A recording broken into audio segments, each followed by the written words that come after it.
오늘은 좋은 책을 함께 소개하는 날입니다. 김정영 교수님께서 예수님의 눈물이라고 하는 이건 아주 자극적일 수도 있고 감동적일 수도 있고 깜짝 놀랄 수도 있는 그런 제목을 갖고 책을 쓰셨습니다. 어떻게 보면 자전적인 자기 고백을, 신앙 고백을 담고 있는 그런 재미있는 글입니다. 오늘 김정영 교수님께서 이 글을 쓰게 된 동기가 무엇이고 또 이 글을 쓰면서 어떤 마음으로 쓰셨는지 함께 듣고자 합니다. 그렇게 큰 책은 아닙니다만 이 속에 우리 김 교수님의 신앙, 또 김 교수님의 신학, 또 그리고 김 교수님이 예수님을 사랑하는 그 모습이 깊이 담겨 있는 멋지고 아름다운 글입니다. 이 글을 통해서, 이 책을 통해서 우리가 함께 김 교수님의 그 깊은 생각들, 신학적 단상들, 그리고 예수님에 대한 고백과 이해들, 이런 것들을 함께 배울 수 있는 아름다운 시간이 되었으면 좋겠습니다. 먼저 김 교수님께서 이 책을 쓴 동기 또 내용들 먼저 우리 설명을 해 주시고, 그리고 함께 대담하면서 이야기를 진행해 나가도록 하겠습니다. 네. 이렇게 제가 최근에 쓴 책을 함께 소개하고 이야기하고 또 나눌 수 있는 귀한 기회를 주셔서 너무너무 감사를 드립니다. 그 예수님의 눈물이라는 제목으로 이번에 낸 책은 제가 이제 신학 공부한 다음에 계속 좀 어려운 신학자들의 글을 읽고 그러면서 이제 제가 논문 형식으로 글을 쓰다가 저를 이때까지 낳아주시고 길러주시고 신앙 안에서 품어주신 우리 부모님을 생각하면서 제가 학문적인 연구를 더 계속하기 전에 부모님께 이 감사의 마음을 담아서 부모님이 읽으실 수 있는, 그리고 이제 이때까지 아들을 양육하면서 수고하셨던 그 열매를 조금이라도 맛보게 해드리면 좋겠다 싶은 마음에서 이제 책을 기획하게 됐습니다. 그러니까 제가 2011년에 박사 과정 공부를 마쳤는데요. 마치고 주님의 교회에서 부목사로 사역을 하면서 제가 부목사 사역을 마무리하기 전에, 그러니까 학교로 갈 수 있을 거라는 소망을 품고 있을 그때였는데, 그러니까 학교로 가기 전에 부모님을 위한 책을 써야겠다 생각한 그 열매라고 생각을 할 수 있고요. 그래서 제가 이제 주님의 교회에서 마지막 해에 있을 때 강의를 했습니다. 마지막 해 전에 강의를 했습니다. 그때 예수 나의 생명이라는 제목으로 강의를 했거든요. 그러니까 주님의 교회 성도들과 함께 했습니다. 100여 명 성도들과 함께 주중에 이제 성경 공부 신앙 강좌를 했는데, 그때 다룬 내용이 이 책의 내용에 담겨 있다고 말할 수 있습니다. 주님의 교회에서 10주에 10주에 걸쳐서 이제 신앙 강좌를 했었고, 그 신앙 강좌 내용을 다듬어서 그때 책을 내려고 하다가 그때는 책을 내지 못하고 이제 장신대로 옮긴 다음에 학교에서 강의할 때 이 내용을 했는데, 강의할 때도 학생들이 이 내용을 좋아해서 제가 꼭 책으로 만들어야겠다 생각을 하고 마음먹고 있다가 이제 복 있는 사람 출판사랑 연결이 돼서 이 책을 만들게 되었습니다. 제가 이제 신학을 하고 전공으로는 조직 신학을 전공하고 있는데요. 네, 제가 신학을 하고 조직 신학을 전공하면서 제 마음속에 지금도 제 가장 중요한 주제로 남아있는 것이 바로 예수님입니다. 예수님을 어떻게 이해할 것인가, 예수님 어떤 분이신가, 예수님을 통해 삼위일체 하나님을 이해하고 예수님을 통해 하나님 나라의 비전을 이해하고, 이런 것들이 이제 저에게 가장 중요한 화두로 남아있는데요. 그래서 제 신앙의 출발점이 되는 예수님 이야기하는 걸 제가 좋아하고, 그 이야기를 이제 오늘 여러분들과 조금 나눌 수 있지 않을까 생각하고 있습니다. 이 예수님의 얼굴 이야기부터 이제 시작을 할 수 있을 것 같은데요. 그러니까 이 이야기를 하게 된 배경에는 그러니까 현대 그리스도론과의 어떤 역사와 관련이 되어 있습니다. 제가 오늘날 최근에 이 조직신학적 관점에서 그리스도론을 다룬 책을 읽어보다가 그러니까 예수님에 대한 관심, 특히 역사적 예수님에 대한 관심이 아주 지대하다는 걸 발견을 하게 됐는데요. 그건 신약학계 안에서 이제 역사적 예수 연구랑도 맞물려 있지만, 그러니까 최근에 다양한 상황 신학에서 역사적 예수, 인간 예수의 모습에 반추해서 그리스도론을 재구성하려는 시도들이 많이 있었거든요. 그러면서 역사적 예수와 신앙의 그리스도 사이의 관계가 현대 그리스도론의 중요한 화두 중에 하나인데, 그걸 고민하는 중에 제가 역사의 예수님을 신약학자들의 도움을 받아서 보게 되니까 그게 제가 예전에 알고 있던 한국교회에서 평소에 들어왔던 예수님의 모습과 조금 다른 모습이 있는 거예요. 그러면서 예수님을 바로 알아야겠다. 예수님의 모습을 바로 알아야 그래야 기독교 신학이 바로 서고 기독교 신앙을 바로 정립할 수 있겠다. 그런 생각을 갖게 되었습니다.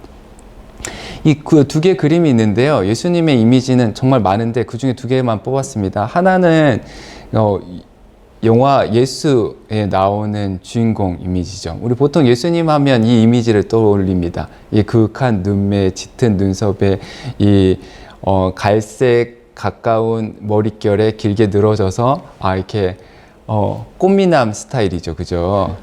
저랑은 전혀 어울리지 않습니다. 근데 어쨌든 이제 꽃미남의 예수님의 이미지를 우리가 보통 가지고 있습니다. 근데 오른쪽에 있는 이 예수님 이미지는 리차드 니브라는 영국의 이제 법의학자가 최근에 과학수사 기법을 이용해서 2000년 전에 팔레스티나에서 발견된 두개골을 가지고 복원한 모습입니다. 여기는 너무 우락부락하게 생겨서 조금 거부감이 드는데 최근에 이걸 좀 보정한 게 있습니다.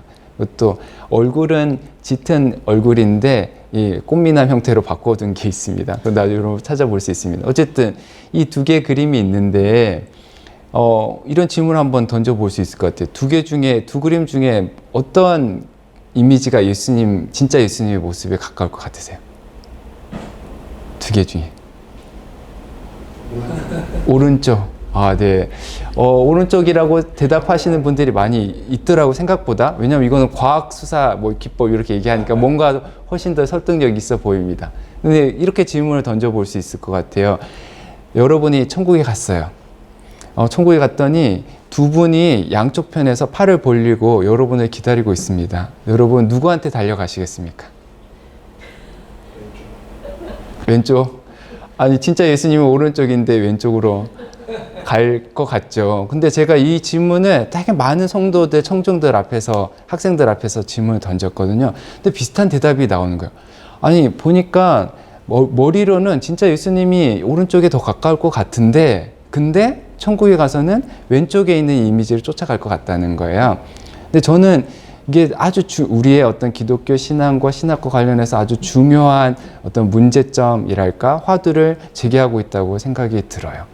그러니까 우리가 예수님을 믿고 따른다고 얘기하는데 실제로 진짜 예수님의 모습을 믿고 따르는 게 아니라 우리가 좋아하는 것, 내 마음에 드는 예수님을 가상으로 그려놓고 쫓고 있는 건 아닌지, 믿고 있는 건 아닌지 한번 돌아볼 수 있겠다 생각을 했습니다. 그래서 예수님의 눈물이라고 이름이 지어졌지만 이 안에는 제가 신약학자들과 조직신학자들과 대화하면서 제가 이해한 예수님의 모습을 이제 사실은 복원한 거라고 말할 수도 있거든요. 근데 그 예수님의 모습을 복원했을 때 그 모습이 우리 한국교회에서 통상적으로 이해했던 거랑 조금 다른 모습이 있을 수도 있는데, 그런 모습을 만나게 됐을 때는 그러니까 이 그림을 한번 생각해 보고 내가 진짜 예수님 믿고 있는 건지, 아니면 내가 만들어낸 어떤 이상적인 아름다운 사람을 내가 믿고 있는 건지 한번 돌아보면 좋겠다, 그런 생각을 하게 됐습니다. 그러니까 개인적으로는 이 두 가지 그림을 두고 대조하는 게 되게 여러 가지 생각을 불러일으키는 점에서 좋다고 생각이 들어요. 그러니까 현대 신학자들 중에 이제 라틴 아메리카의 혼 소브리노라는 신학자가 있습니다. 해방 신학자이고 우리 한국 교회에는 많이 알려지진 않았는데, 제가 그분의 책을 우연히 읽다가 어떤 데 감명을 받았냐면 우리가 예수님 그리스도라고 신앙 고백을 할 때 그분은 2000년 전 팔레스타인 땅을 걸었던 그 역사의 예수님이다라는 그 고백을 분명하게 하면서 그 예수님의 모습을 통해서 그리스도에 대한 이미지를 만들어 가야 된다. 그리스도가 어떤 분인지에 대한 추상적이고 이론적인 어떤 선입견을 가지고 역사의 예수님을 들여다보려고 하는 게 아니라 진짜 예수님이 어떤 모습이었는지를 들여다본 다음에 그 모습 속에서 그리스도가 어떤 분인지를 이해할 수 있어야 된다고 얘기를 했는데, 그런 면에서 우리 출발점을 우리가 신앙으로 고백하는 어떤 막연한 하늘의 그리스도가 아니라 이 땅에 사셨던 그 예수님, 복음서가 증언하는 그 역사 예수님에서 출발해 봐도 좋겠다라는 생각을 갖고 있습니다. 제가 이제 예수님에 대해서 예수님의 예수님 삶의 다양한 모습 중에서 가장 좋아하는 측면을 하나 딱 꼽으라 그러면 예수님의 별명입니다. 저는 예수님의 별명을 참 좋아합니다. 그러니까 먹기를 탐하고 포도주 마시기를 즐기는 사람, 세리와 죄인의 친구. 이건 이제 예수님을 좋아하는 사람이나 예수님 자신이 이 별명을 붙인 게 아니라 예수님을 싫어하는 사람들이 붙인 별명입니다. 예수님을 정죄하기 위해서 비난하기 위해서 붙인 이름인데, 근데 저는 이 별명이 그대로 너무 좋습니다.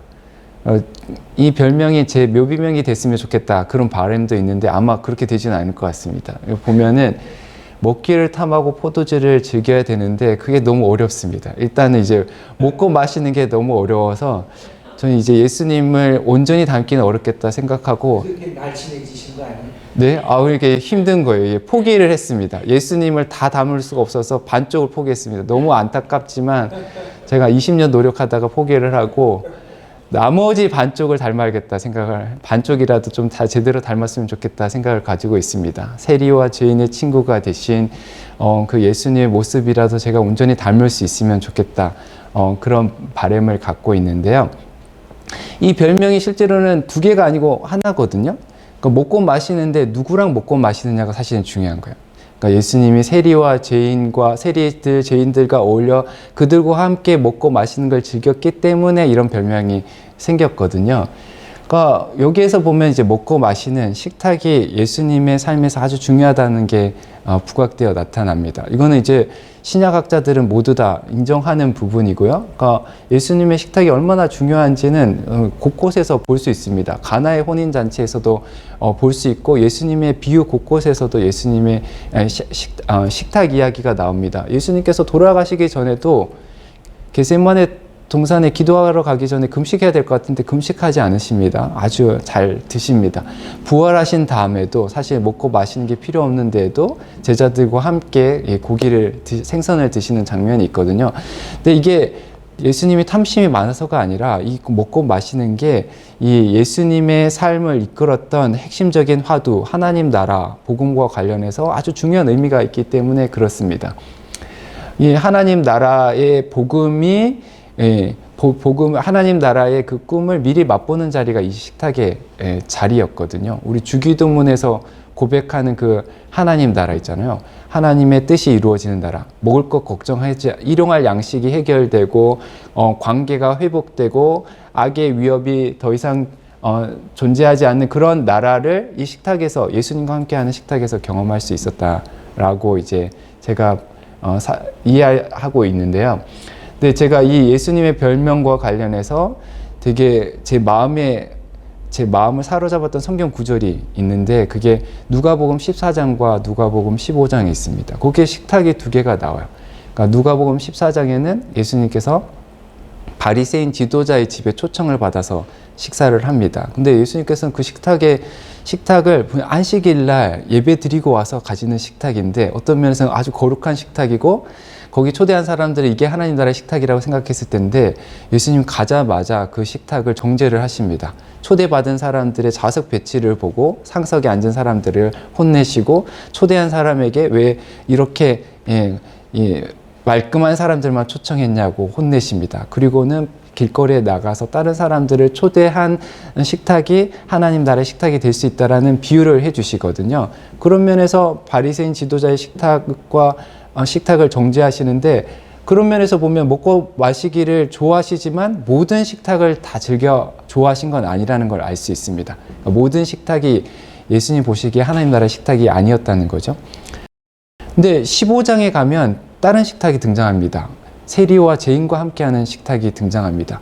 예수님께서 세리와 죄인과 함께하는 그 식탁에 갔을 때 이번 반대로 앞서 예수님의 비난을 받았던 사람들이 예수님의 식탁을 비난을 합니다. 이 식탁이 부정하다고 거룩하지 않다고 비난을 하는데 예수님께서 누가복음 15장에서는 이 식탁을 변호하기 위해서 우리에게 너무 잘 알려진 세 개의 비유를 얘기를 하십니다. 하나는 이제 잃은 양의 비유, 두 번째는 잃은 동전의 비유, 잃은 아들의 비유를 얘기하는데 그게 다 이 식탁을 변호하는 비유입니다. 이 식탁을 변호하기 위해서 그 유명한 비유를 얘기를 하시는데 그런 면에서도 이제 예수님께서 이 세리와 죄인과 함께하는 이 식탁이 하나님 나라의 식탁이다라고 얘기를 해주셨다고 이해할 수 있거든요. 저는 두 개의 식탁을 마음속에 품으면서 나는 어느 식탁에 자주 가는지 자주 묻습니다.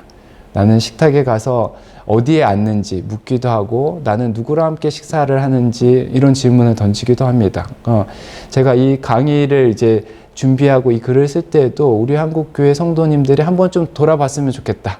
예수님의 식탁을 우리가 사모하고 그 식탁에 자주 갔으면 좋겠다. 그런 마음이 있습니다. 그러니까 주일날 성도들이 함께 모이는 곳이 거룩하다고 너무 단정적으로 얘기하지 말고 예수님이 눈여겨보고 관심을 갖고 예수님이 찾아가는 그 식탁을 우리가 찾아갈 수 있으면 좋겠다. 그 식탁의 호스트가 되면 좋겠다. 그런 생각도 있습니다. 제가 이제 저희 딸이랑 저희 딸이 8살이거든요. 딸이랑 얘기를 하는데 꿈 얘기를 하잖아요. 그 또래 애들이 꿈 얘기를 많이 합니다. 그런데 제 꿈은 이제 유치원을 졸업했는데 유치원 다닐 때 유치원 친구들이 다 알고 있었습니다. 저희 딸이 얘기를 했거든요. 그래서 제 꿈이 뭐냐라고 뭐라고 알려져 있냐면 천국에 가서 이제 설거지하는 꿈을 얘기를 했는데 그걸 이제 친구들한테 다 얘기를 한 거예요.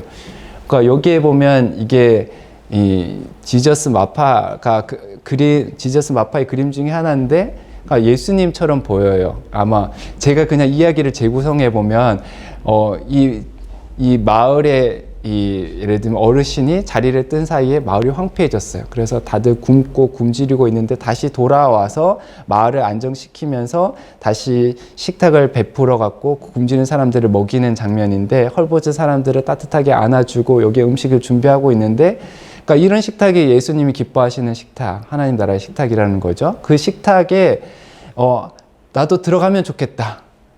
나는 예수님은 아니지만 음식을 준비하는 사람이 되어도 좋겠고 아니면 초대받는 사람이 되어도 좋겠고 아니면 이 그림에는 없지만 이 음식을 서빙하는 사람이나 설거지하는 사람이어도 좋겠다.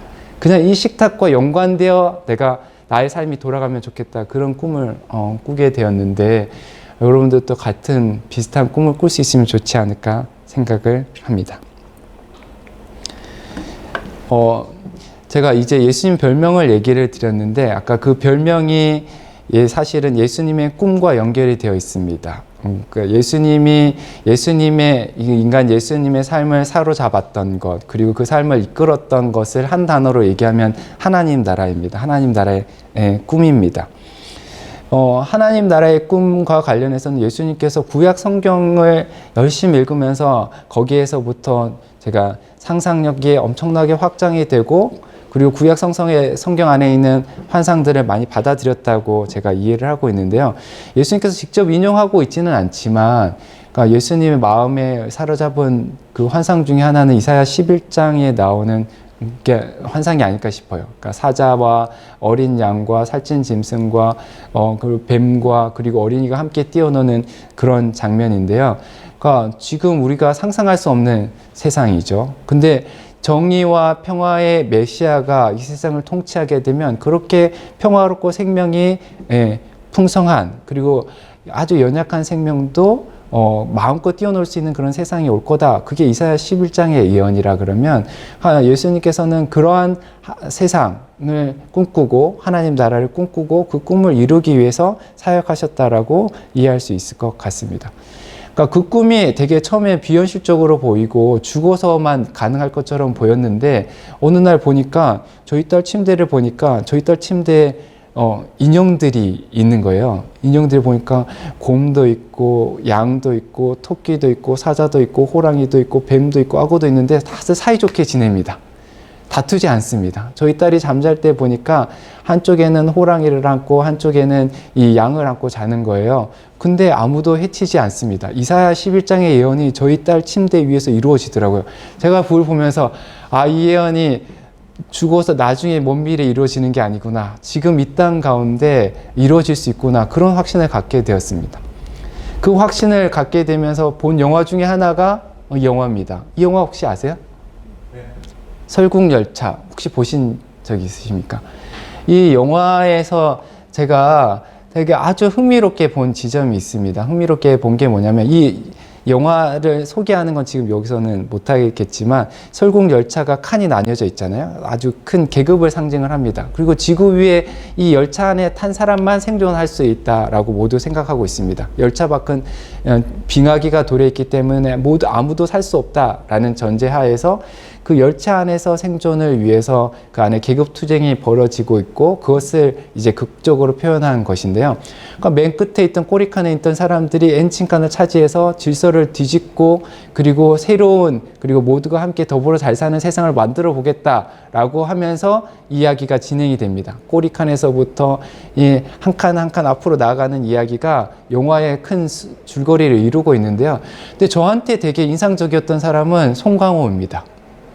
이 남궁민수라는 이름으로 등장하는 이 송강호는 어떤 점에서 인상적이었냐면 이 꼬리칸에서 엔진칸으로 가는 그 무리들의 문제의식에 전혀 공감하지 못하는 거예요. 마지못해 도와주기는 하지만 다른 데 관심이 있습니다. 그게 어디서 드러나냐면 시선에서 드러납니다.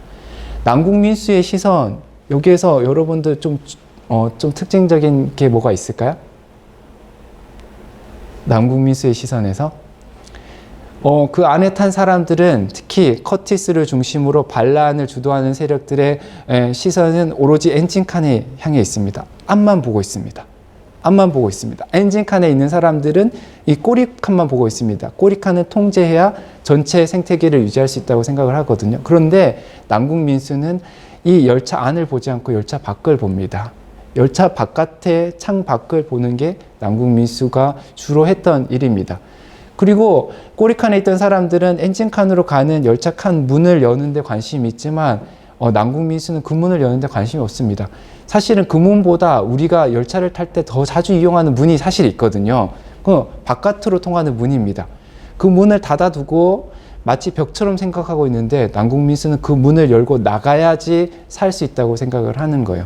그러면서 바깥에 빙하기가 도래했지만 사실은 지구는 계속해서 태양에서 에너지를 받고 있기 때문에 이 엄청난 에너지를 받고 있어서 빙하기가 이제 끝을 향해 가고 있는 시점이었습니다. 그러니까 남궁민수가 그 시점을 보면서 언제 나가는 게 가장 적절한지 타이밍을 보고 있었던 거죠.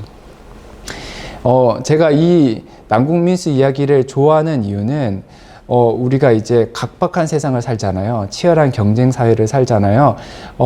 이 사회 속에서 우리는 어떻게 하면 여기서 생존할 수 있을까만 생각을 하는데 우리가 남궁민수처럼 한번 생각해 본다면 지금 우리를 경쟁으로 몰아넣는 이 세계 구조, 세계 체제 외에 다른 세계의 모습을 한번 상상해 볼 수도 있겠다. 그런 세계를 만들어 볼 수도 있겠다라고 생각해 볼 수 있는데 저는 예수님 꿈꾼 하나님 나라가 그런 세계가 아니었을까.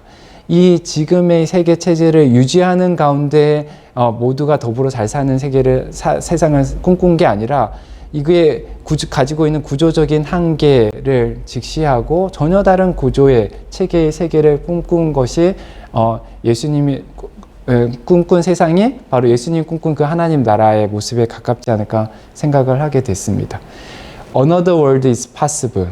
그러니까 우리는 다른 대안이 없다. There is no alternative라고 많이들 얘기하는데 그게 아니라 전혀 다른 세상을 한번 꿈꿔 볼 수도 있겠다.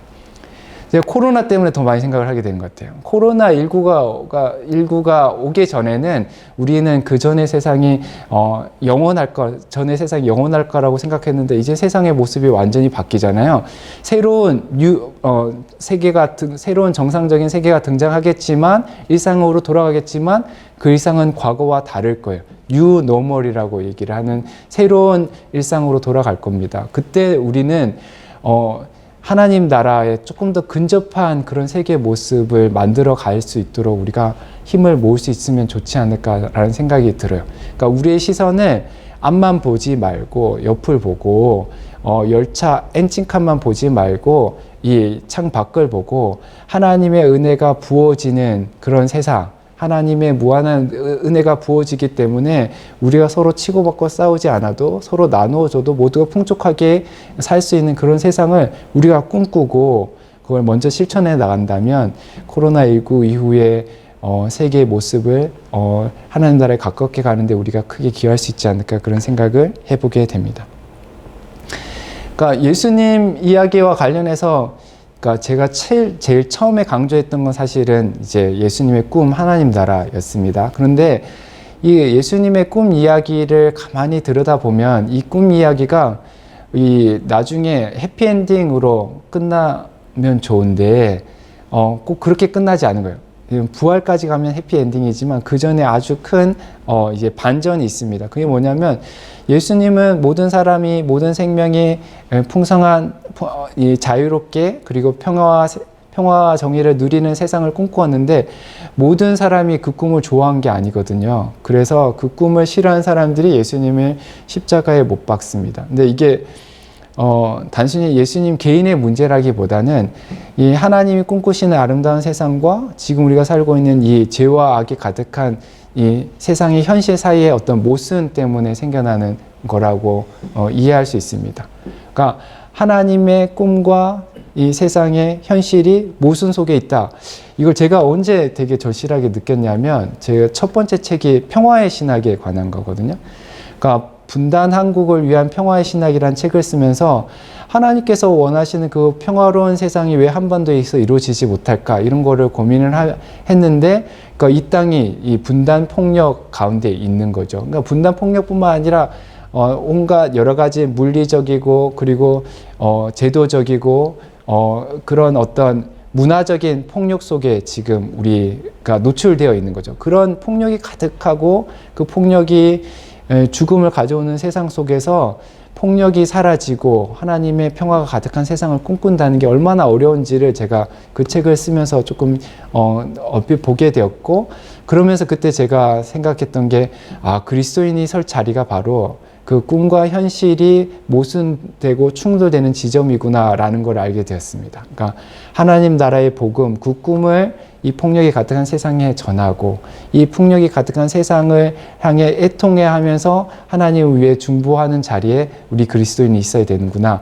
그랬을 때 그 그리스도인들이 가지게 되는 가장 중요한 특징 중에 하나가 애통, 눈물이라는 사실을 알게 되었습니다. 2015년에 성금요 예배를 제가 주님의 교회에서 기획을 하게 됐는데 그때 이 주제가 평화와 십자가였어요. 평화와 십자가라는 주제를 가지고 이제 예배를 기획했는데 그때 저희가 이제 기획팀에서 생각했던 이미지가 예수님의 눈물입니다. 예수님께서 예루살렘에 들어가실 때 예루살렘 성이 보이는 그곳에서 눈물을 흘리시거든요. 평화의 도성 예루살렘이 평화에 관해서 알지 못한다고 얘기하면서 눈물을 흘리시는 그 장면을 이제 모티브로 삼아서 이게 그때 만든 포스터입니다. 그러니까 예수님이 눈물이 흘리는 모습을 생각보다는 찾기가 쉽지 않더라고요. 근데 제가 가만히 예수님의 삶을 묵상해 보니까 예수님은 하나님 나라의 복음을 전하면서 엄청 눈물을 많이 흘리셨던 것 같아요. 그러니까 책에서는 제가 예수님 어린 시절을 제가 그냥 상상력으로 다시 채워 넣은 부분도 있는데 어렸을 때부터 예수님은 죄와 죽음이 가득한 억울한 고통이 가득한 땅에서 그 희생자들을 바라보면서 애통하며 눈물을 흘리셨던 분이라고 저는 생각을 하게 되었습니다. 그게 예수님께서 이제 마지막 주간을 앞두고 예루살렘에 들어가실 때도 나타났다라는 생각을 하게 되었는데요. 그러니까 이 예수님의 눈물이라는 게 예수님의 꿈과 그 예수님이 살던 그 현실 사이에 어떤 모순을 보여주는 한 장면이라고 이해를 합니다. 그리고 오늘날 우리 그리스도인들이 살아가는 현실도 마찬가지인데요. 그러니까 우리가 살아가는 현실에서도 폭력과 죄와 죽음, 억울한 고통이 가득한 이곳에서 이 하나님 나라의 꿈을 꾼다, 하나님 나라의 복음을 전한다 할 때 우리가 이 눈물을 예수님의 눈물을 닮아야 된다 생각을 하게 되었습니다.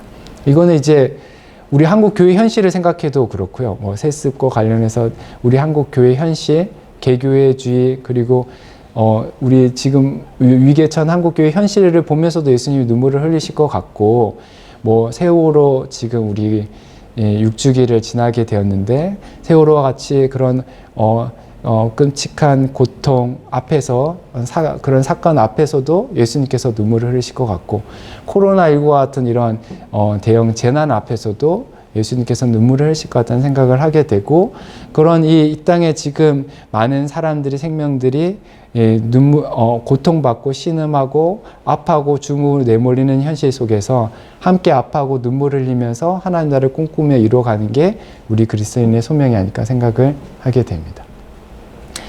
그러니까 예수님의 눈물과 관련해서 이제 되게 한 가지 더 책에서 다룬 것 중에 하나가 예수님의 십자가인데요. 근데 이때까지 예수님의 십자가 전까지는 제가 인간 예수님에게 초점을 맞춰요. 예수님이 그러니까 우리랑 똑같은 한 인간이었다는데 초점을 맞추는데, 십자가에서 제가 조금 다른 이야기를 합니다. 그리고 이게 기독교 신앙의 어떤 본질이랑 연결이 된다고 생각을 하는데, 이 십자가에 달린 이 분이 그냥 한 인간이 아니고 하나님의 아들 예수님이었다, 하나님의 아들이었다 라는 이 신앙 고백을 우리가 하게 된다면, 이 십자가 사건이 온 우주적인 함의를 가지는 사건으로 우리에게 다가올 수 있다. 그거를 이제 간단하게만 제가 얘기를 드리긴 했는데요. 여기에 보면 이제 십자가에서 보면 예수님이 계신데, 뒤에 이제 아버지로 상징되는 할아버지가 있는데, 성부 하나님이 할아버지는 아닌데 그렇게 이제 형상화를 했습니다. 비둘기, 성령 이미지를, 성령님을 상징하는 비둘기가 있습니다. 여기에 보면 예수님이 십자가에 달려 있는데, 예수님만 달리신 게 아니라 그 옆에 성부 하나님과 성령 하나님께서 함께 계신 거예요. 나의 하나님, 나의 하나님, 어찌하여 나를 버리셨습니까? 라고 예수님께서 고백할 때, 우리는 하나님이 예수님을 버렸다라고 그냥 문자 그대로 받아들이는데, 근데 이 그림은 성부 하나님이 예수님을 버린 게 아니에요. 예수님께서 십자가를 지고 계실 때 이 못 박힌 손을 하나님 아버지께서 함께 붙들고 계십니다. 아들이 당하는 고통을 아들이 고통당하는 모습을 보면서 함께 아파하시는 하나님 아버지의 모습이 기록되어 있습니다. 저는 이게 예수님의 십자가 사건을 아주 잘 설명해 주는 그림이라고 이해를 합니다. 그러니까 여기에는 기독론, 조신학적으로 따지자면 구속교리와 관련된 중요한 함의가 담겨 있습니다. 그러니까 이 사건을 통해서 예수님께서는, 그리고 예수님과 함께 삼위일체 하나님께서는 이 세상의 죄와 고통을 온몸으로 받아내고 계십니다. 그러니까 예수님의 눈물이 이것과 연결된다면, 예수님께서는 이 눈물을 흘리시면서 이 죄와 죽음의 세상을 끌어안는 그런 이미지를 한번 상상해 볼 수 있을 것 같습니다. 그러니까 죄와 죽음의 세상, 심지어는 하나님 자신에 대해서도 반역을 하고 하나님을 찌르는 그 사람들을 하나님께서 눈물을 흘리면서 품어 안으시는 그 장면을 우리가 한번 생각해 본다면, 예수님의 십자가 의미가 좀 새롭게 다가올 수도 있겠다 생각을 하게 되었습니다. 이제 이야기를 좀 마쳐야 될 것 같은데요. 그러니까 예수님의 이야기는 그냥 2000년 전 한 사람의 이야기가 아니고, 하늘에 계신 하나님의 아들 이야기만으로 그치지 않고 오늘 우리의 삶이랑 아주 밀접하게 연결되어 있습니다. 그래서 제가 예수님을 좋아하는 이유 중에 하나는 예수님을 닮고 싶어서이기도 합니다.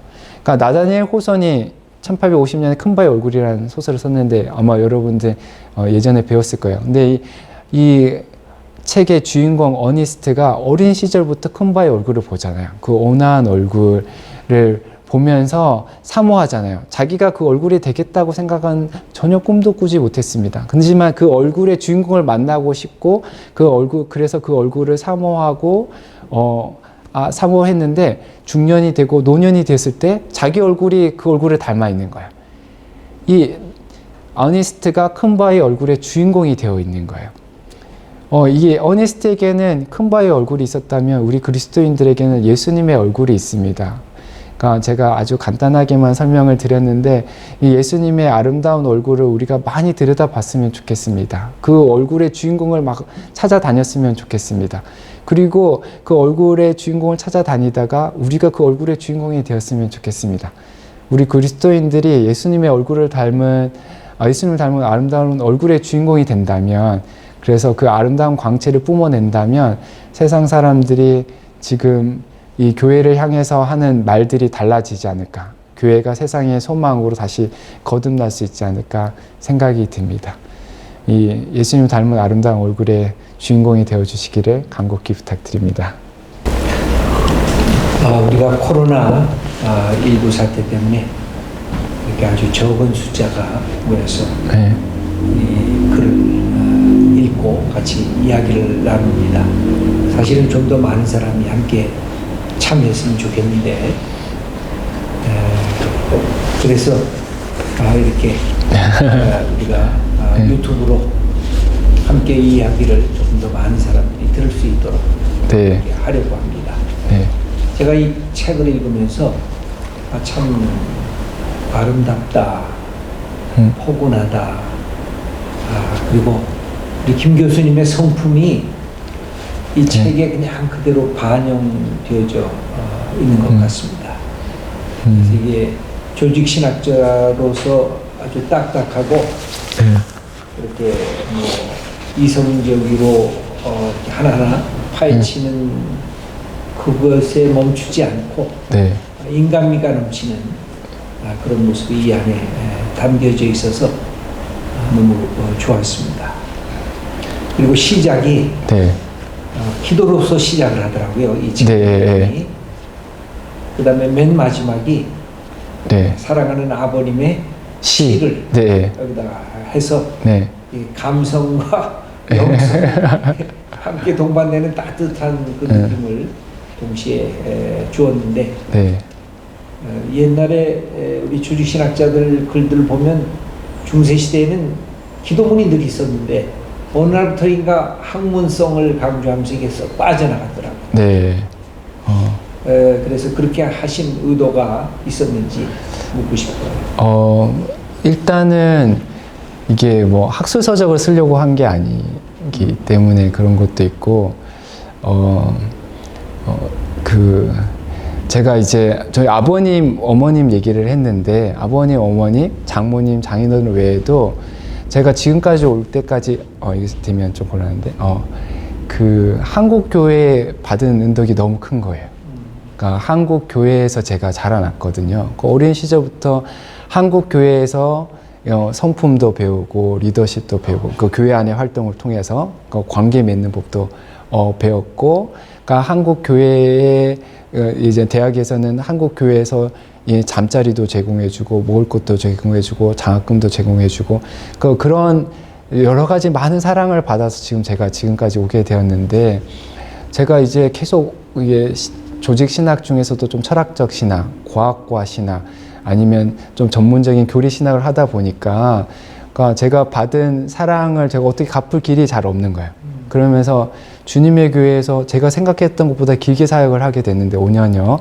그러니까 그러면서 조금 성도님들과 소통할 수 있는 언어를 조금 찾게 됐다고 얘기를 할까요? 그러면서 성도님들에게 제가 받은 사랑을 조금이라도 나눠주고 싶은 마음에 그러니까 그런 식으로 기도도 담게 되고 좀 더 평이한 문체로 이제 글을 쓰는 걸 시도해 보게 되었습니다. 근데 앞으로 이제 저는 아주 좋게 봤거든요. 네. 근데 앞으로 신학책도 이게 사실 신학이라는 게 신앙 고백에 함께 담겨 있는 것이 사실은 신학인데, 네. 신학이 너무 이성화되었던 그런 부분이 있지 않나요? 네. 그래서 신학책도 사실은 그런 신앙 고백이 함께 담겨져 있어야 진짜 신학책이 되는 건 아닌가. 그동안 너무 오랫동안 이성적인 학문의 그 객관성만 강조했던 것은 아니었는가. 그래서 나는 이런 책들이 신학이 담긴 내 신앙의 고백적인 책들이 또 풍성하게 많이 나와야 되지 않겠는가 하는 기대를 갖고 있는데, 네. 그거는 어떻게 생각해요? 일단 사실은 이 책을 쓸 때는 이런 책은 이거꼴로 끝이다 이런 생각을 한번 했었거든요.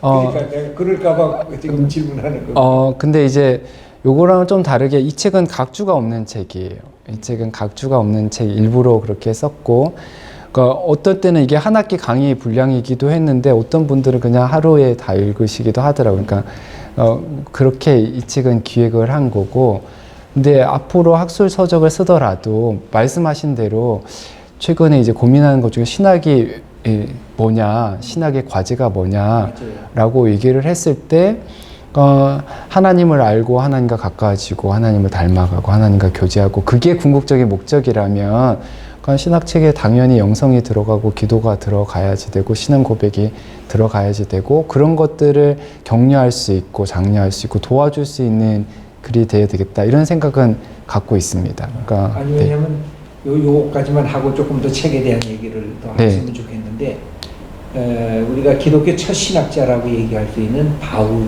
보면 바울은 정말 교회라고 하는 삶의 현장성 그것도 그레코 로만 세계 속에서 교회가 어떻게 하나님의 말씀에 의해서 세워져야 되겠는가 하는 그런 과제를 안고 이 편지를 보내면서 그 속에 신학이 담겨져 있는 것이라고 할 수가 있거든요. 근데 그런 점에서 보면 2000년 후에 오늘의 신학은 너무나 사변적이고 또는 상하탑적이고 또 교회나 삶의 치열한 현장에서 고통받고 있는 그리스도인들의 그 삶과는 떨어져 있는 그런 자리로 너무 많이 가 있지 않은가 해서 이런 책들을 조금 더 많이 우리 김 교수님께서 좀 제공해주면 다른 신학자들도 이렇게 이거 하는 것이 이게 중요한 거구나 하고 변화가 좀 일어나지 않을까 하는 기대감이 있습니다. 네, 마음에 두고 앞으로도 노력해 보도록 하겠습니다. 그다음에 하나 아까 그림으로 이제 설명을 쭉 해주셨는데 아주 좋았습니다. 제가 거꾸로 여쭤보겠는데 우리 김 교수님은 저 예수님의 아주 멋진 그런 꽃미남 같은 얼굴과 또 우락부락한 그 얼굴 중에 어느 쪽이 더 선호? 저는 오른쪽에 우락부락한 이미지가 훨씬 좋습니다. 일단은 얼굴이 검었잖아요. 저랑 닮았거든요. 저는 훨씬 더 거기에 친근감이 있고 제가 꽃미남이 아니기 때문에 꽃미남 아니기 때문에 훨씬 더 저는 호감이 가고 예수님의 이미지에 그래서 제가 이 강의를 주님의 교회에서 준비할 때 성도들이랑 나누기 위해서 PPT 자료를 준비하면서 예수님 이미지를 찾는데 너무 꽃미남 이미지가 많은 거예요. 근데 그러면서 제가 찾았던 되게 좋은 자료 중에 하나가 지저스 마파였어요. 거기에는 이제 조금 피부색이 짙은 예수님의 모습이 나옵니다. 꽃미남도 아니고 그러면서 같이 그 비슷한 형편에 있는 예수님께서 실제로 가난하고 병에 있거나 이렇게 소외된 사람들 가까이 있었는데 그런 이미지들이 글 속에 담겨 있어 갖고 저는 지저스 마파에 나오는 예수 이미지를 좋아하거든요. 그런 면에서 좀 바뀌었으면 좋겠다는 생각이 있어요. 한국 교회 안에서. 나도 그런 생각에 동의하는데 예수라고 하는 영화를 보면 전부 다 똑같아요. 그래서 지난번에도 아마 몇 년 전에도 예수님이라는 그 영화가 나왔을 때 나는 우리 교인들한테 가서 보라 소리 안 한 이유 중에 하나가 너무 서양인을 예수님으로 그냥 일치시켜 버리는 거. 이번에도 저 며칠 동안 그 뮤지컬 지저스라고 하는 뮤지컬을 사람들에게 이렇게 부활절에 맞이해서 무료로 시청할 수 있다 그래서 그것도 봤어요. 근데 똑같아. 그러니까 다 미국 사람들이 하는 거니까 이게 얼굴이 그냥 그 얼굴을 그대로 사용하고 미국이 일종의 백인 우월주의라 그럴까 이런 것들이 이제 공개적으로 드러나기 때문에 조금 저도 거부감이 참 굉장히 많습니다. 저는 그런 면에서 예수님에 대한 이미지를 바꾸는 게 아주 시급하다. 그러니까 이게 얼굴 이미지도 되게 중요한 것 같고요. 얼굴뿐만 아니라 다른 이미지도 되게 중요해요. 제가 더 자세하게는 못했지만 예수님의 별명을 그때 제가 주님의 교회에서 처음으로 대예배 설교를 할 때 저 본문을 택해서 했거든요. 그때 설교 제목이 예수님의 식탁 스캔들이었어요. 근데 제목에 스캔들이라는 말을 써도 되나요, 목사님? 본래 그게 스칸달론으로 나오니까. 네. 그래서 예수님의 스칸달론이 사실은 공생애 때도 몇 개가 있고 십자가도 부활 이후에도 있죠. 예, 스칸달론이 있는데 가장 큰 스칸달론 이 식탁이죠. 스캔들이죠. 네. 그게 바로 세리와 죄인들과 함께하는 식탁 식탁. 공동체를 네. 하는 것이 그 스칸달론, 스캔들의 아주 네. 가장 대표적인 거라고 할 수 있죠. 그죠. 제가 잘 이해한 거죠. 그래서 제가 설교 제목을 했더니 어떤 어르신이 와갖고 왜 예수님을 스캔들을 스캔들의 주인공으로 삼았느냐? 근데 제가 약간은 의도한 게 있습니다. 한국 교회인들에게 예수님의 진짜 모습을 알면 이건 스캔들일 수 있다. 우리 한국 교인들이 가지고 있는 예수님의 그 고상한 이미지, 예를 들면 백인 이미지, 그런 것들에 사로잡혀 있기 때문에 진짜 예수님의 모습을 알면 이게 충격으로 닿을 수밖에 없고 사실은 충격을 주고 싶은 마음도 있는 거예요.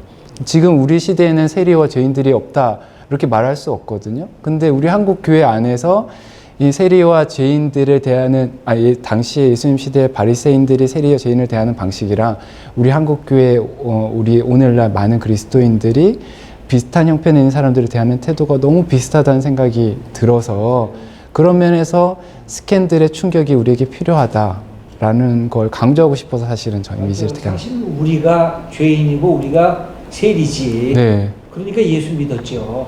예. 예수님 초청에 우리가 응하게 된 거고. 사실 그런 자의식이 없으면 그건 완전히 일종의 고급한 사교 클럽의 엘리트층의 사고라고 할 수가 있어요. 네. 예수 믿는 게 아니라 예수 사교 클럽. 그것도 아주 소위 인텔리겐자들의 사교 클럽에 멈춰서는데 그런 점에서 보면 다시 예수님의 별명, 예수님이 가난한 자, 또 여인들과 함께 어울렸다고 하는 그것이 우리의 이 사고를 변화시키는 중요한 테마가 아니겠는가 보여집니다. 네. 근데 이제 한 가지 아쉬운 것은 아까 그 우락부락한 예수님을 얘기하셨잖아요. 네. 근데 주님의 교회에서 그 포스터가 나올 때 보니까 네. 다시 옛날에 꽃미남 아까 네. 보셨어요? 네, 맞습니다. 네. 글로 가더라고. 네. 왜 글로 갔지? 내가 질문하고 싶었어요. 아니 그때는 그 포스터 이미지를 찾고 싶었는데 그게 찾지를 못했고 기획팀에서 같이 한 거기도 하고 저것도 이미지를 만든 겁니다. 그러니까 예수님이 가장 슬퍼 보이는 표정에 눈물을 찍은 거거든요. 그런데도 전형적인 백인 네, 그렇죠. 형상이어서 네. 앞하고 뒤가 나는 제가 안 맞아가지고 좀 아, 질문해야 되겠다고. 저거는 기획한 게 좀 다른 맥락이어서 그렇게 됐습니다. 네. 좋은 지적이라 생각을 하고 얼른 바꿔야 될 것 같은데 좀 바꿔서 하나 만들어 주시면 좋겠습니다. 대체할 수 있는 이미지를. 아니 진짜 왜 그러냐면 나는 근데 이제 아까 제일 처음에 얘기한 두 얼굴 있잖아요. 네. 두 얼굴이 다 마음에는 안 들어요. 네. 왜냐하면 이쪽 꽃미남 얼굴은 진짜 마음에 안 들고 그거는 예수님의 하고 또 다른 것 같고 이쪽도 우락부락한 것은 그것도 너무 우락부락한 쪽으로 얼굴을 또 묘사해버린 것이 아닌가 하는 생각이 들어지는데 예수님에게 성품이 두 가지가 다 있잖아요. 네. 사랑과 긍휼과 배려라고 하는 따뜻한 성품과 또 하나는 다이나믹한 화해스 진지하면서 바리새인들 향해서 아주 그냥 때로는 비판도 하고 때로는 저주까지 퍼부시는 그 양면을 표현하는 얼굴. 그래서 나는 어쩌면 얼굴이 없는 게 예수님의 얼굴이 아닌가. 왜냐하면 성경에 그렇게 예수님의 사역을 자세하게 써주면서도 키가 몇 센치다. 또는 뭐 장신이고 아니면 날렵하게 생겼는지 뚱뚱하게 몸집이 생겼는지 그의 얼굴 표정이 어땠는지 그가 웃었는지 울었는지 우는 거는 나오는데 또 아까 이 책에 보니까 예수님의 웃음에 대해서도 이야기가 됐더라고요. 웃는 모습은 안 됐을 때 예수님이 진짜 웃었는가? 저는 이 질문도 꽤 많이 받았어요. 예수님이 웃으셨습니까? 그래서 내가 대답하는 것은 예수님이 그렇게 통분하게 울으시는 것 이외에는 기본적으로 따뜻한 얼굴의 표정을 갖고 계셨을 거다. 그리고 때로는 제자들과 재밌게 이야기하시면서 네. 크게 웃기도 하시고. 통스럽게 이렇게 웃기도 하셨을 거다. 네. 그게 자연스러운 예수님의 인간적인 모습이다. 네. 저는 그런 이야기를 한 적이 있어서 네. 표정이 얼굴이 갖고 있는 두 가지 상으로 예수님을 다 담아내는 게 네. 쉽지가 않아서 네. 그 두 얼굴이 저는 이제 신약 성사학자로서 두 얼굴이 다 마음에 안 듭니다. 저는 정확하게 어떤 면에서 공감이 되고요. 약간 자극적으로 오른쪽 이미지를 선택한 그거는 제가 만든 게 아니라 거기에 리차드 니브가 재구성한 거를 그냥 가져온 거기 때문에 그런데 아까도 얘기했지만 비슷하게 재구성했는데 꽃미남으로 바뀐 게 있어요. 근데 꽃미남보다 더 중요한 게 지금 말씀하신 대로 저는 얼굴이 사람의 성품을 반영한다고 생각을 맞아요. 하거든요. 그런 면에서는 그러니까 제가 알고 있는 예수님 성품을 반영하는 얼굴이라고 보기는 어렵고, 그러니까 그런 면에서 얼굴이 없는 게 좋겠다라고 한편은 생각이 들지만 사람들은 또 얼굴이 있어야 되니까 분명히 있으셨을 텐데 그런 면에서는 예수님의 다양한 얼굴들을 소개해 주는 게 훨씬 좋겠다. 그렇지. 없애는 것보다 다양한 얼굴들을 소개시켜 주는 게 좋겠다. 대신에 이렇게 너무 이렇게 왜곡된 이미지가 말고, 그래서 이제 지저스 마파를 계속 보게 되는 거예요. 그 안에 보면 예수님이 채찍을 들고 화내는, 이것도 되게 중요하거든요. 화내는 예수님의 얼굴도 기억하는 게 중요하고, 울고 계신 예수님 얼굴을 기억하는 것도 중요하고, 온화한 예수님의 얼굴을 기억하는 것도 중요하고, 그러니까 예수님의 다양한 얼굴 표정들을 조금 기억하면 좋겠다. 제가 생각할 때는 책에도 썼지만, 그러니까 예수님은 이 사람의 감정을 두루두루 느끼셨기 때문에 얼굴 근육이 아주 발달했을 거라고 생각이 드는 거예요. 다양한 감정들을 표현할 수 있는 슬픔과 기쁨과 그리고 공감과 그리고 애통하는 마음, 탄식하는 마음, 분노하는 마음을 다 얼굴로 표현할 수 있을 정도로 얼굴 근육이 발달하셨지 않을까, 혼자 짐작은 그렇게 하고 있습니다. 그건 아주 좋은 생각이고 그 가능성이 진짜 높다고 보여져요. 예수님이 갖고 있는 얼굴, 특별히 나는 예수님의 표정이 굉장히 중요했을 거라고 보여져요. 우리가 사람과 사람을 만날 때 그 사람이 네. 뼈대라든지 이 얼굴 하는 모든 이 구조가 이제 기본적으로 있겠지만 똑같은 얼굴이라도 어떤 표정을 짓느냐에 그렇죠. 따라서 그 사람의 모습이 아주 다양하게 나타나거든요. 그 점에서 예수님이 갖고 계신 감성 체계의 다양한 얼굴들을 이렇게 한번 쭉 이렇게 뽑아서 소개해 줄 수 있다고 하면 그것도 이 예수님의 눈물이라는 게 가장 강력한 예수님의 표정의 가장 강력한 부분 아니에요? 그런 점에서는 아주 좀 좋다고 생각됩니다. 네. 이제 또 하나는 그런 점에서 여기에다가 뭘 쓰셨느냐면 그것만 쓴 것이 아니라 예수님의 손, 네. 또 예수님의 발, 네. 또 예수님이 갖고 계셨던 그 삶에 사람을 만났던 그 모든 것들을 이렇게 했는데 그 부분도 조금 설명해 주시죠. 일단은 이제 그 마지막 장에서 다룬 내용인데요. 그러니까 이거는 처음에 주님에게서 강의할 때는 없었고 나중에 장신대에서 채플 설교를 했던 내용이 들어가 있는 건데, 그러니까 아름다움에 대해서 제가 관심이 많이 생기게 된 거예요. 최근 들어갔고, 아름다움에 관심이 많이 생기게 된 이유 중에 하나는 40이 넘어가면서 40세가 되면 그 책에도 썼지만 얼굴에 책임을 져야 되는 거예요. 그러니까 목사님처럼 얼굴에 책임지는 사람을 되고 싶은데, 근데 이 얼굴이라는 게 한순간에 만들어지는 게 아니라는 거를 알게 됐고, 근데 얼굴뿐만 아니라 몸이 그런 거죠. 그러니까 발리는 강수진 씨의 발을 예로 들기도 했는데, 그 발이 어떻게 보면 되게 못난 발이지만 그 못난 발에는 그 사람의 수십 년간의 땀과 피와 눈물이 들어가 있는 거거든요. 그러니까 우리의 몸이 우리의 삶을 담고 있다라는 그런 확신 속에서 아름다운 몸을 만드는 거가 어떤 면에서 우리의 성화에 아주 중요한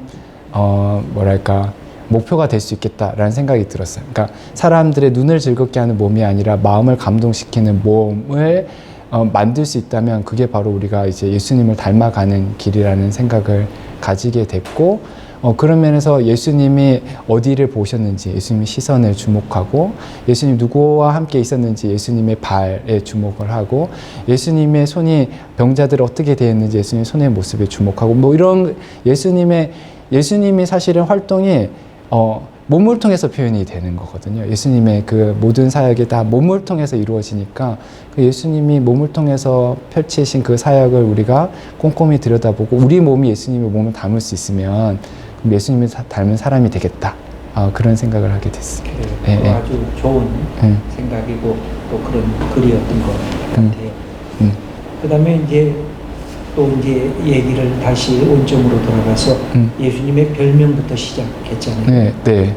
그러니까 예수님의 별명이 예수님이 갖고 있었던 삶의 양식, 그다음에 만남 그런 네. 것에 의해서 결정이 됐는데 그 중에 하나의 이제 스칸달론도 또 뭐가 있느냐면 예수님과 여인들과의 관계. 네. 예. 당대의 모든 랍비들은 여성 제자가 없었는데 네. 예수님은 여성 제자가 있었단 말이에요. 네. 실제로 제자라는 말은 안 나오지만 성경의 몇 구절을 이렇게 다 자세히 보면 이미 갈릴리로부터 예수님을 뒤따라왔던, 그러니까 제자직을 설명하는, 네. 그리고 예수님을 섬겼던 디아코네인이라고 하는 아주 중요한 동사를 쓰면서 예수님의 제자인데 아주 모범적인 제자들이 계속 함께 예루살렘까지 왔고 그 다음에 부활의 아침까지 참여했던 것을 썼는데 우리 여성에 대한 관심은 어때요? 저희 경상도 사람 아니에요? 경상도 사람들이 네. 여성에 대한 일종의 차별성이 그동안 있었던 것 같은데 우리 그 다음 세대로 이렇게 등장하고 있는 김 교수님은 조금 여성에 대한 그 예수님의 마음을 품고 있나요? 이제 일단은 그 경상도 쪽을 지나치게 일반화하는 건 조금 문제가 있을 것 같고, 예. 그것도 문제의 발언이니까. 근데 제가 볼 때는 그러니까 이 책의 한 부분이 예수님, 제가 이제 아까 PPT 얘기할 때 못 다룬 부분이 세 가지가 있는데 예수님께서 하나님 나라 사역을 할 때 특별히 관심을 가졌던, 그러니까 세리와 죄인들 말고 관심을 가졌던 사람들, 가난을 다루는데 가난 이슈로 가난한 사람들, 질병, 그러니까 병으로 고통당하는 사람들, 그리고 여인들 얘기를 했거든요. 그러니까 여인들 이야기도 되게 중요한 부분이고, 제가 이제 신학 공부를 하면서, 그러니까 특히 여인들이 예수님에게 중요했다라는 거를 이제 복음서 연구자들을 통해서 알게 됐을 뿐만 아니라 이게 신학적으로 아주 중요하다는 의미를 가지게 됐다는 것도 알게 돼서 제가 실제로 이 여인들 어떻게 대해야 하는지는 제가 판단할 수 있는 문제는 아니고 저희 아내랑 딸이랑 어머니께서 평가를 해야지 될 것 같은데 근데 이제 예수님을 닮고 싶은 마음은 있는 거죠. 그리고 이 예수님께서 여인을 대한 태도에서 제가 이 글에서 되게 강조하고 싶었던 건 뭐냐면 하나님 나라의 모습 안에서도 예수님이 독보적인 존재가 아니었다라는 걸 강조하고 싶었던 게 있어요. 우리는 보통 무슨 뜻이죠? 그러니까 예수님이 제일 맨 위에 있고 나머지가 이렇게 둘러싸여 있는 모습을 이렇게 생각할 수도 있는데 그게 아니라 예수님이 1분의 1이라. 원 오브 댐으로 참여하는 그런 공동체. 어떨 땐 예수님이 안 보일 수도 있겠다는 생각이 들어요. 그러니까 오히려 우리 함께 모인 사람들이 서로 사이좋게 평화롭게 정의롭게 서로를 격려하며 살아가는 그 아름다운 공동체를 위해서 예수님은 사실은 살짝 빠질 수도 있겠다. 예수님이 원하시는 거는 자신이 주인공이 되는 그런 세상이 아니라 하나님이 만드신 그런 피조물들이 더불어 함께 평화를 누리는 세상. 물론 이제 이걸 좀 더 확장을 하면 성부, 성자, 성령 하나님, 삼위 하나님께서 더불어 함께 하니까 모두가 함께 더불어 하니까 거기에서는 예수님이 빠질 수가 없겠지만 근데 우리가 보통 생각할 때는 예수님이 너무 강조되고 예수님 주변에 우리가 그냥 예수님과 1대1 관계 맺는 식으로 연결이 되는 거예요. 그게 아니라 예수님이 만들고자 했던 거는 예수님이 없어도 평화로운 예수님이 토대를 제공해주는. 근데 그게 신학적으로는 조금 위험하진 않아요? 왜냐하면 네. 역사적 예수에 대한 얘기만을 할 때는 네. 조금 가능성이 있을 것 같은데 네. 우리가 신앙의 그리스도를 얘기를 할 때는 네. 그 얘기를 많이 강조하면 신학적 이 어떤 그 계시성은 줄어들고 일종의 하나의 도덕성이라 그럴까 공동체성만 강조되는 위험성은 없어요? 그럴 수 있을 것 같은 생각이 들어요. 그래서 이제 교정 장치가 필요한데 그게 삼위일체 신앙이라는 생각이 들고 여기서는 이제 이 책에서 다루지 못했지만 그러니까 제가 지금 새롭게 작업하고 있는 중요한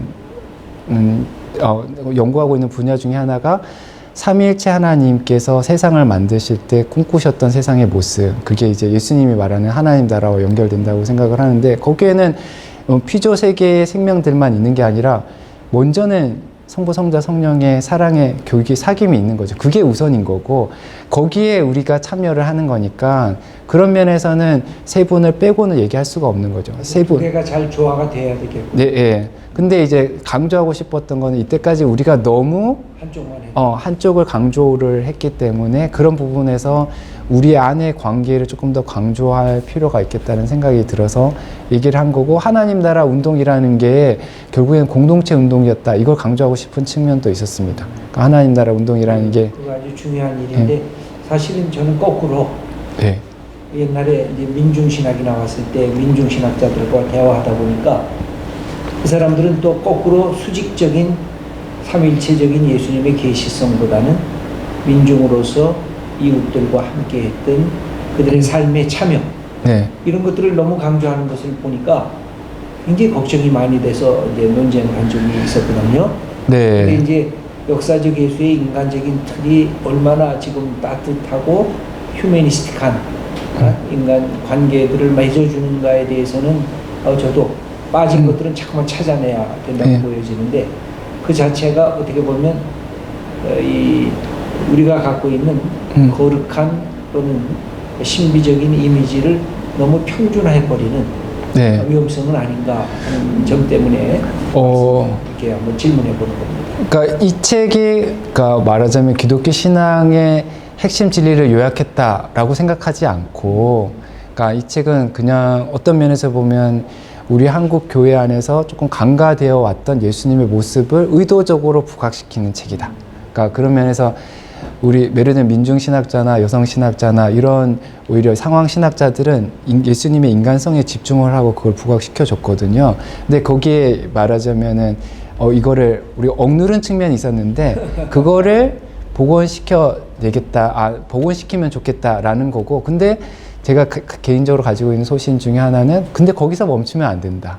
그게 이제 말하자면 민중신학자들의 한계였다는 생각이 들고, 거기에 대한 일말의 이 단초를 제가 마지막 그림, 십자가 그림에서 제공을 한 거고, 지금 작업하고 있는 게 바로 그걸 보완하는 책이라고 말할 수 있으니까, 지금 삼위일체 하나님에 대한 책을 계획하고 있는데, 그게 예수님을 인간으로만 보면 곤란하다. 이 인간 예수님으로 우리가 겉으로 볼 때는 인간이 예수이겠죠. 그러니까 제자들이 뭐 베드로나 아니면은 막달라 마리아가 봤을 때 그냥 인간 예수죠. 어떤 신적인 후광이 드려져 있지 않은 그냥 인간 예수지만, 신앙의 눈, 부활 이후에 신앙의 눈으로 봤을 때 그분은 단순히 한 인간이 아니라 이 성부, 성자, 성령 삼위일체 교제 가운데 계시는 성자 하나님이 그 삶 전체를 주관하셨다라고 이제 인정할 수 있게 된다면, 그러면 지금 이 책에서 다루었던 것보다는 훨씬 더 깊은 또 다른 차원의 얘기를 할 수 있고, 그게 사실은 기독교 신앙의 아주 중요한 진리다라고 말씀드리고 싶습니다. 불구하고 이제 이 책이 갖고 있는 아주 중요한 그런 하나의 접근은 이렇게 숨겨져 있는 사람들, 아까 말씀한 가난한 사람들, 또 몸이 아픈 사람들, 그것을 예수님이 당대의 사회적이고 종교적인 일종의 하나의 규범성에서 보여지는 것과는 다르게 접근했다. 네. 가난을 다르게 접근했고, 그 다음에 병든 자들을 다르게 접근했고, 네. 귀신 들린 자들을 다르게 접근했고, 인간 자체에 대한 사랑, 네. 한 인간을 보는 하나님의 형상으로서의 국률함, 어떻게 예수님이 접근했는가, 그 점도 잘 보여주고 있어서 아주 저는 감사하게 잘 읽었습니다. 저한테 되게 이게 중요한 게 뭐냐면, 이게 예수님의 인간적인 모습이 전부는 아니지만, 그러니까 신학적인 사고에서는 아주 중요한 출발점이 되는 거예요. 예를 들면은, 그러니까 우리가 고백하는 것 중에 예수님이 하나님의 진짜 형상이다, 참 형상이고, 하나님의 영광이 그 안에 있고, 그래서 예수님을 통해서 우리가 하나님을 안다고 얘기했을 때, 그러니까 우리가 하나님을 아는 방법은 예수님을 통한 게 가장 확실한 길인데, 그 예수님은 인간으로 사셨단 말이에요. 그 예수님의 인간적인 삶의 모습을 들여다보고 만나는 하나님이 진짜 하나님이다. 그 따뜻한 하나님, 가난한 자들, 질병에 걸린 사람들, 여인들, 세리와 죄인들에게 긍휼의 마음으로 다가갔던 그 예수님의 그 모습 속에 진짜 하나님의 모습을 볼 수 있다. 그러니까 예수님의 어떤 인간적인 구체적인 삶의 모습을 들여다보면 살아계신 하나님의 성품을 우리가 볼 수 있지 않을까. 그런 생각에서 조금 더 집중해서 다루게 됐습니다. 예수님을 통해서 우리가 하나님이 어떤 분으로 인간에게 다가와서 사랑하시는가. 네. 또 예수님을 통해서 그동안 인간이라고 했던 우리 모든 사람들이 어떤 존재였는지, 그리고 그들이 이웃을 향해서 어떻게 행했는지, 그리고 가난이라든지 여인이라든지 또 실제적으로 병든 거라든지 이런 것들을 어떻게 이해했는지 해서 진정한 인간성이 뭐고 인간상이 네. 뭔가. 그러니까 우리가 늘 조직신학적으로 얘기하는 진정한 하나님, 진정한 인간. 네. 이것을 예수님에게서 동시에 우리가 배워나갈 수 네. 있는 것이 우리가 신학하는 이유고 또 성경을 읽는 이유가 네. 아닌가 하는 네. 그런 말씀입니다. 그래서 사실은 뭐 전혀 조신학책 같지 않은데 나름에는 이야기의 그리스도론이라고 생각을 하고, 근데 이 안에는 방금 말씀하신 대로 예수님이 참 하나님이니까 여기서 신론의 단초가 있는 거예요. 그래. 그 예수님이 참 인간이기 때문에 인간론의 단초가 여기 있는 거죠. 그러니까 이거를 빼고 신론, 인간론을 다룰 수가 없다. 뭐 다른 교리들도 마찬가지고, 그런 면에서 개인적으로 저한테는 신학적인 출발점이 되는 아주 중요한 책이라고 생각합니다. 저는 이제 성서학을 공부한 사람으로 이제 조직신학을 공부한 사람들에게 그런 질문이 있었어요. 조직신학을 해서 글을 쓰다가 성경을 인용을 하면 아주 약간 천박한 조직신학적 사고를 갖고 있는 것으로 이렇게 치부해버리는, 그래서 굉장히 사변적인 신학으로 이렇게 상승하려고 하는 위험성을 늘 저는 이렇게 지켜봤던 사람인데, 그런 점에서 예를 들면 독일의 몰트만 같은 신학자들은 성경을 어마어마하게 인용을 하죠. 하고 네. 있고 성서적 기반을 갖고 네. 조직신학을 세워나가고 있더라고요. 그의 모든 인간론이라든지 또 기독론, 또는 종말론, 교회론, 이 모든 것들이 다.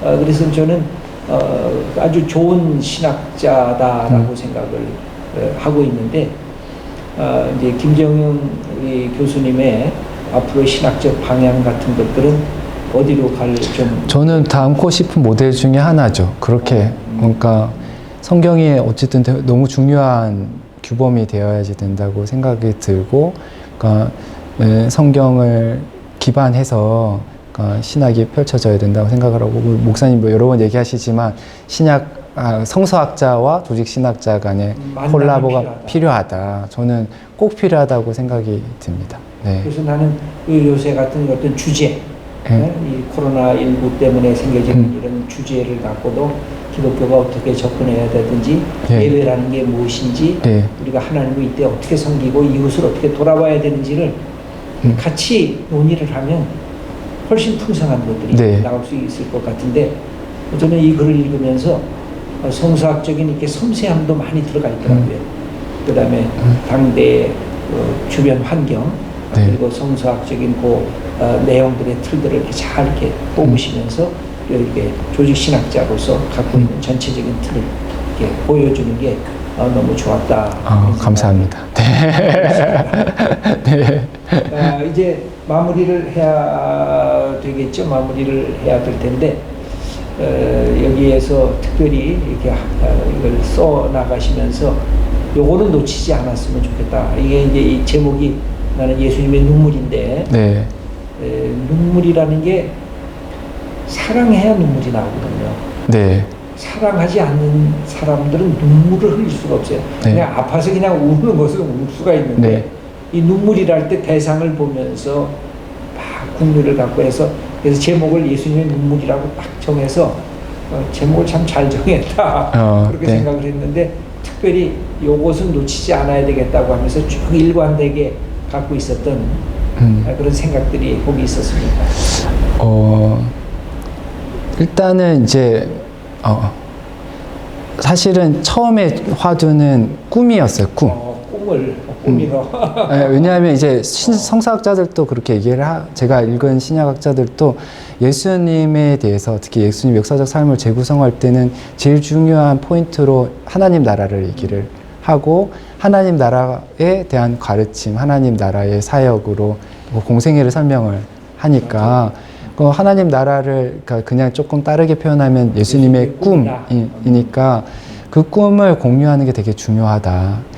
그러니까 주기도문을 예수님께서 가르쳐 주실 때는 우리한테 제자들에게 가르쳐 주실 때는 그 안에 예수님의 꿈이 담겨 있고 그 꿈을 공유하자고 나눠주신 거다. 그러니까 우리 그리스도인 공동체는 예수님의 꿈을 함께 공유하는 공동체가 되어야 된다. 하나님 나라 복음에 헌신하는 공동체가 되어야 된다. 우리 교회 공동체가 그게 1차적으로 중요한 화두고요. 근데 그 하나님 나라의 복음을 너무 추상적으로 생각하면 안 되겠다.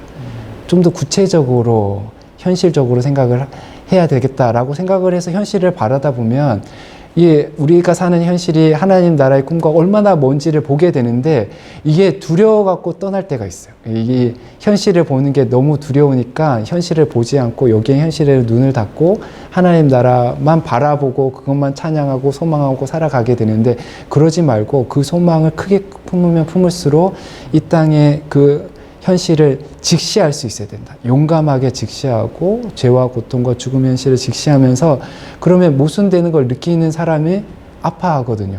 이 고통이 당연하다 생각하면 아프지만 참게 되지만 당연하지 않고 이게 하나님 원하지 않는 거, 가난과 질병과 고통과 죽음이 하나님 당연하게 생각하지 않고 이걸 극복해야 된다 생각한다 그러면 그것 때문에 우리가 씨름하게 되고 아파하게 되고 갈등하게 되고 근데 그 자리를 피하면 안 되고 우리가 그 자리에 가야 된다. 그러면서 눈물을 흘릴 수 있는 사람들이 되어야 된다. 그게 이제 제가 이 책에서 가장 얘기하고 싶었던 주제. 그러니까 꿈, 하나님 나라의 꿈과 우리가 발딛고 있는 이 땅의 현실 그 사이에 서는 것. 꿈과 현실 사이에서 한편으로는 하나님의 목소리를 전달해주고 하나님 나라의 복음을 전하면서 위로하고 격려하고 때로는 책망하고 도전하고 또 이 땅의 고통의 문제를 가지고 하나님 앞에 가지고 가면서 하나님 앞을 위해서 중보하고 대신해서 회개하고 하나님의 도움을 간구하는 그런 어떤 이중 중보자의 삶이 우리가 예수님을 닮은 그리스도의 삶이 되어야 되지 않을까. 그걸 상징하는 어떤 모티브 중에 하나가 눈물이라고 생각을 합니다. 네. 그 이제 이것을 쓴 네. 의도나 목표 내용들을 우리가 함께 살펴보았습니다. 이 글을 읽으면서 많은 분들이 아마 우리 김정영 교수님이 아주 극단적이고 그런 회의주의자, 신앙의 회의주의자가 어떻게 신앙인으로 그리고 더 풍성한 사랑과 또 마음이 넉넉한 그런 조직신학자가 됐는지 거기에 중심에는 바로 예수님이라고 하는 소중한 분을 발견하고 그래서 예수님은 결코 놓칠 수 없고 예수님이 네. 빛이고 예수님이 생명이다. 네. 이것을 아주 강조했잖아요. 네. 그런 그 과정들이 바로 이 예수님이라고 하는 인격 속에 있었구나 하는 것을 아마 이 책을 우리 독자들이 읽으면 그것을 아주 깊이 깨달으면서 나도 예수님의 꿈에 대해서 예수님도 관심 갖고 또 말씀 보면서 신앙의 길을 가야 되겠구나 그런 마음의 결단까지 할 수 있는 그런 좋은 책이 될 것 같습니다. 네. 오늘 이렇게 귀한 대담을 해주셔서 감사하고 앞으로도 좋은 책, 또 신학생들을 위한 것뿐만 아니라 우리 성도들과 한국교회를 위한 그런 또 가난한 성도들을 위한 그런 책들을 계속해서 나가주셨으면 감사하겠습니다. 감사합니다. 네, 고맙습니다. 감사합니다. 감사합니다.